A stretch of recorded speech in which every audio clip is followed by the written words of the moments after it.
what is painting?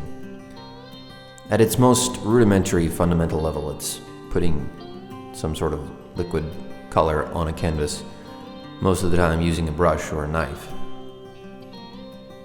But I think everybody who has painted knows that there's a lot more to it.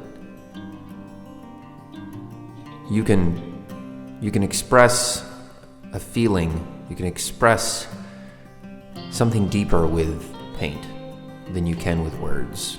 Picture is worth 1,000 words, they say. But I think a painting is even more than that.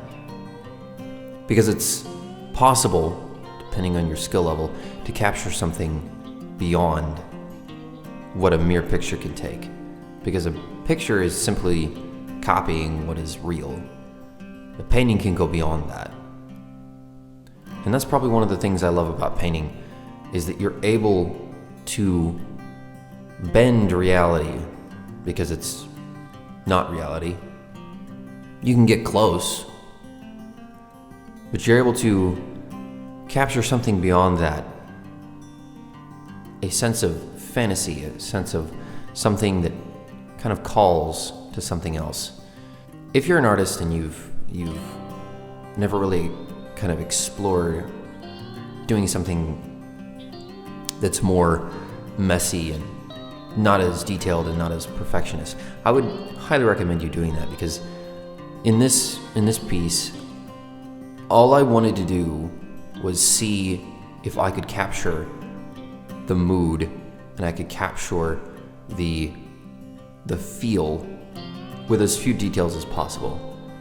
Basically like a rough pencil sketch in paint. So putting it down as few details as possible and trying to capture the light and capture the depth with as little paint on the canvas as possible. I'm not sure I achieved it.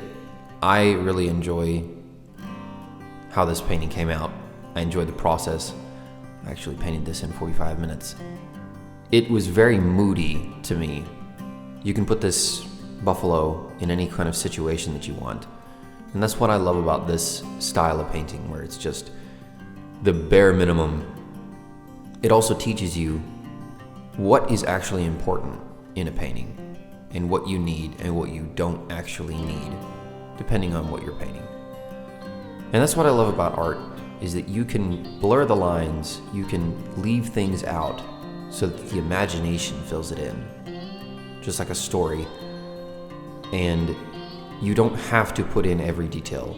You can leave it out and let the viewer fill in those gray areas that you didn't do, where you specifically and purposefully let them and their minds wander.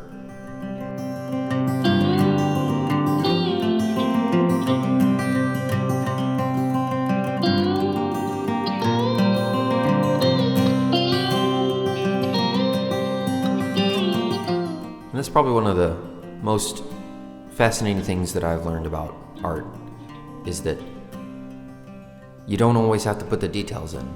It doesn't always have to be perfect. It doesn't have to be phenomenal in how clear and crisp the image is. That's something I've always been fascinated by, is the artists that are able to do that. But my favorite kind of art is the messy stuff, where it's very, you can almost not tell what it is, but once you see it, it's like, oh, that's awesome. And that's kind of what I wanted to do with this.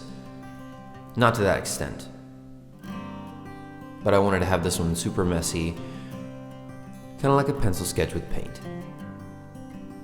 So, I hope you guys enjoyed this, and I will catch you next time.